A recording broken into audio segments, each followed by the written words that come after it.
So I'm halfway through my 20s and I've already learned more about life in the past 2 years than I ever did in school, to be completely honest. My name is Tyler. I am a part-time freelance software developer, content creator, and indie game developer. And here we explore ways of being productive that are impactful yet simple, one step at a time. And in this video, I want to cover 9 lessons that I learned in the last 5 or something years. So lesson 1 is that learning doesn't stop after school. Now you would think, having gone through all of elementary school, middle school, high school, college, you would not have to learn per se in the sense of like a school where you have to study for tests and get good grades. It doesn't stop there. And I will say in school, I never really learned outside of class, which I kind of wish I did because I think I wasted quite a lot of time. And it's very easy to just be like, oh, just wait until the teacher covers the material. But I think I could have saved quite a lot of time, even if I wasn't necessarily learning for myself. And in college, it was only like a year or two in when I finally started picking up hobbies. Like, I was just wasting away. But I realized could also learn stuff outside of class. And there was just a lot of stuff that I wasn't learning that I really wanted to learn. And especially when you're taking, let's say, comp sci or art, you have to take basically everything, which a lot of the stuff I'm not really all that interested in. For example, for art, a lot of it was game dev and video making, but here I was doing animation and motion design. And while I was kind of interested in some of that stuff, it just wasn't something I wanted to do. And I kind of learned that it never really ends. You spend your whole life learning about life, and even if you think you might know something or you've learned something and you're like, oh, finally, I don't have to struggle anymore, something else always new pops up. And I guess what I'm trying to say is learning only follows with more learning because we never know everything. And when we discover something, we end up having more questions and it's never ending basically. Now, lesson number 2 is don't wait until you feel ready.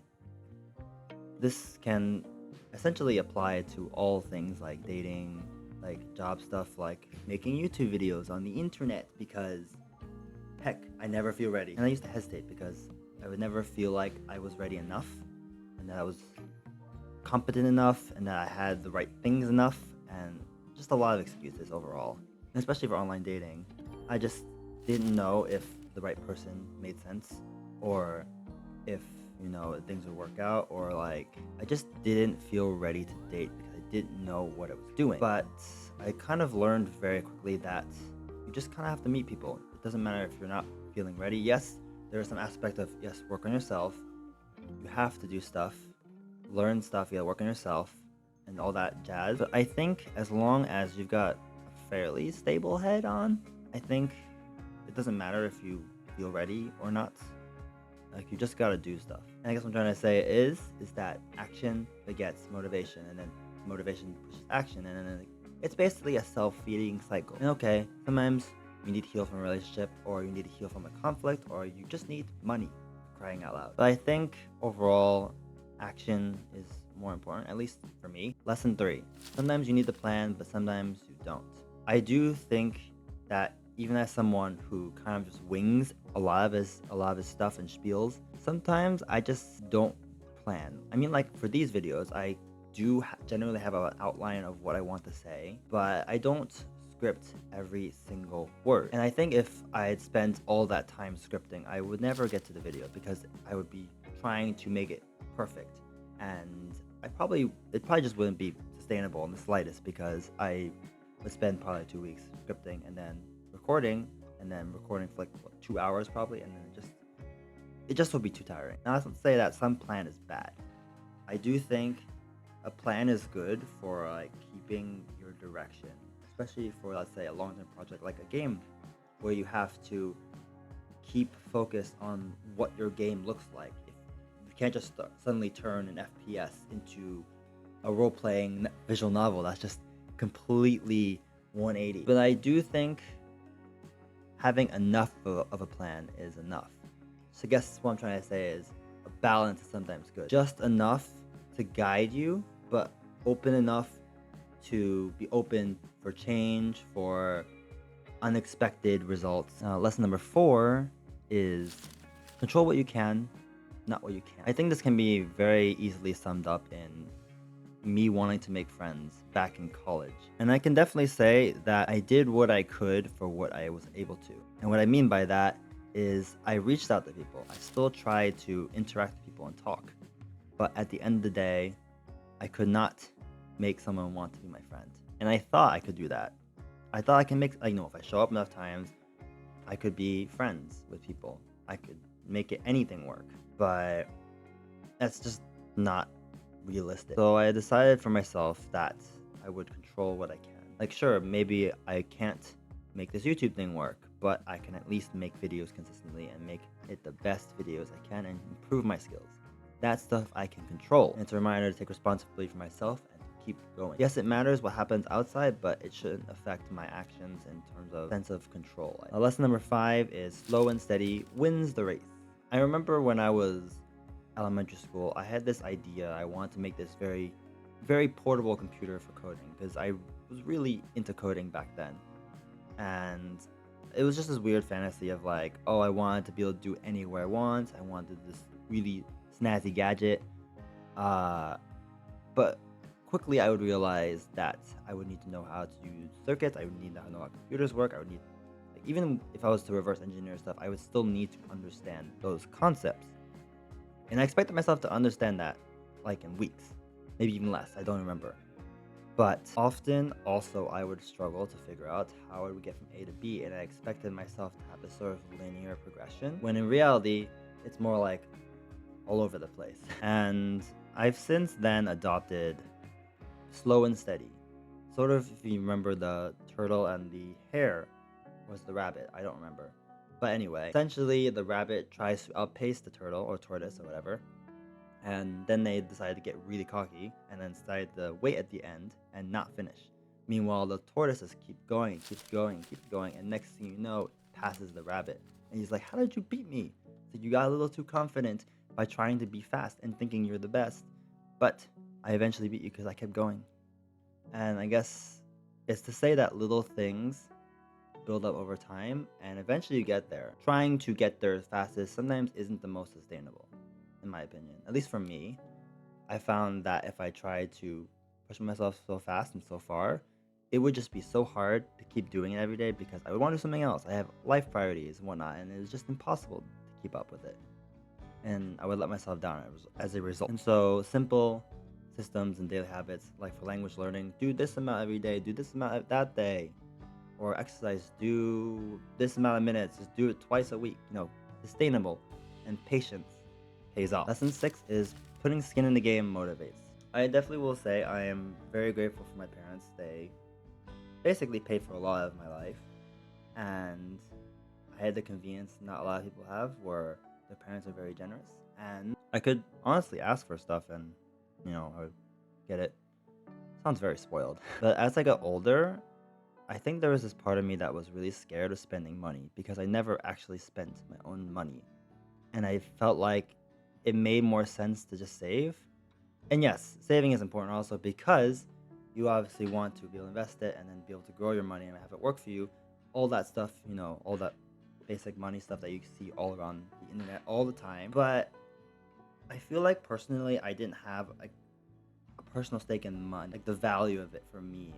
Because I'd grown up really lucky in that. And only recently had I spent things on like assets, on stuff that's important to me, especially for the Ali Abdal course stuff. I had finally spent money that was mine. And there was some part of me that actually felt motivated to finish because I put skin in the game. I had put my own little bit of risk because this was the money I was investing in myself. And it felt more compelling to finish and to work harder because it's not anyone else's money but mine. And if I waste this opportunity, I waste my own money. And that alone is kind of scary because like you're exchanging value that you need to live in order to get this thing. And I guess it's like applying for school and taking classes. I know there's a lot of people, person that actually knew that because it was their own money, they wanted to make sure to do the best they could because otherwise they would be wasting their own time, money, value, and energy because it mattered the most. And I think that's really awesome, honestly. It's very admirable. I guess what I'm trying to say is when you actually put your own risk into play and put your own skin in the game, you get more motivated to do stuff. Lesson 7 is read more, even just a little. I think like a lot of people, we all used to read a lot more out of either because obligation of homework or because we actually enjoyed the stories we read. And like a lot of people, it kind of just tapered off and kind of gets replaced with video games, with YouTube, with all sorts of distractions. And it makes it really hard to actually, especially when you're so busy every single day, to actually want to sit down and read. And I guess what I'm trying to say is that I do think actually reading is important because one, I can focus on something for a little bit and not have to worry about stuff. But two, I learn a lot. And also three, you get to enjoy your books, get to use your imagination. And it's just a very different experience than video overall. And how I do this is essentially one chapter a day. And I have like way too many books ongoing, running at the same time, either informative stuff, self-help, or entertainment. I think it's particularly the Throne of Glass book series. But my goal, at least on most days, something I don't always hold up to this because I just don't. But I try to get one chapter at least. No matter how short or even just a small section, just a little bit, just have a goal of like, okay, I just want to read up to this point. If it's a good stopping point, I'll stop. Now, lesson number 8, and I guess this should be a no-brainer because it kind of is, and we always get told this, but get proper sleep. And I would still consider myself a night owl despite having my sleep schedule somewhat fixed, because I always felt like it was just easier to get things done like later in the day. Like my mornings was just like, oh, I don't want to do anything. Oh, I'm tired. I thought I could never fix this, and somehow I've done that. I don't know how exactly, but I do think having someone else that you can rely and body double on your sleep schedule actually helps quite a lot, especially if you have like a partner or like if you just try to sleep at the same time as your family. Although that's never really worked for me, but I think having someone that matters to you and sleeping at the same time makes a huge difference, especially if you don't want to wake them up accidentally. But I guess what I'm trying to say overall is sleep is important. We could ignore that really easily in college. And I do think that maybe that's okay. It does catch up on us. And sleep is just as important to heal our body, to feel ready for the next day, and to just be an overall nicer person. And finally, well, I have this long-winded list of God knows how many. I think 9, yeah. Lesson 9, exercise helps with your energy. Now, I'm skinny. I mean, you could kind of tell from my arms. I've never really exercised all that much. I mean, I used to climb the monkey bars when I was a kid. I used to be able to that kid who would jump off the monkey bar, scare the crap out of people. And for the longest time, I tried to do exercise. I tried to just do, okay, let's just do push-ups like every day. Let's have a personal trainer and whatnot. And I could never keep up with any of those just because it's very easy, like the last one with the sleep, to prioritize other things as opposed to your own health. I don't know why, but that just always seems to be the one thing to go first. And I guess this also connects back to skin in the game. I recently paid for TrainWell with my own money. So that means I am paying to have someone help me exercise.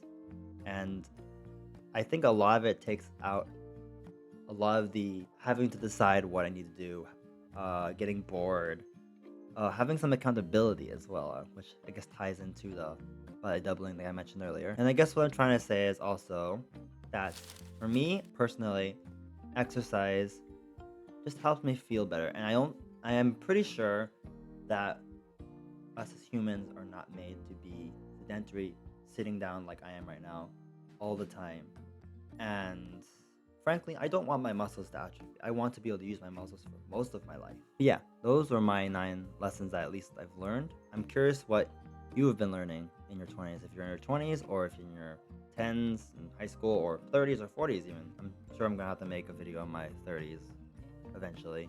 26 already, so I'm almost quite there. And I'm sure I'll still keep learning in my 20s. It never ends. Like the first point, you just keep learning all the time. All the time.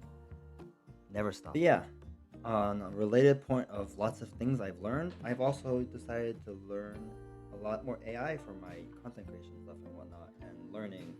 And this video talks about what I've kind of learned over what X number of months. I don't remember how long AI has been out or how long I've been using it. But this video is here if you're interested. Anyway, see you in the next video.